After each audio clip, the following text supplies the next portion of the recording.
সম্মানিত ভিউয়ার্স,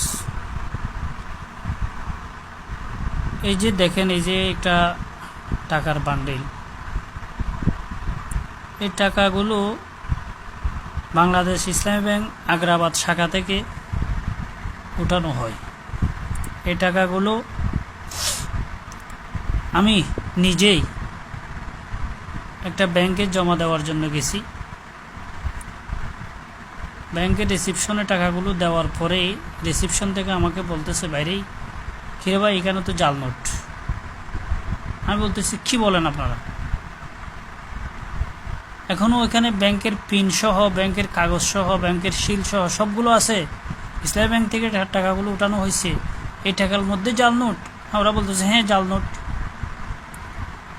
দেখেন তো ভাই, আগে তো শুনতাম বাংলাদেশের মানুষ জাল নোট তৈরি করে বাজারে সাপ্লাই করতো। এখন দেখতেছি বাংলাদেশের ব্যাংকগুলো জাল নোট তৈরি করে বাজারে সাপ্লাইয়ের একটা এজেন্ট নিচে মনে হয়। এই বিচার কার কাছে চাইব?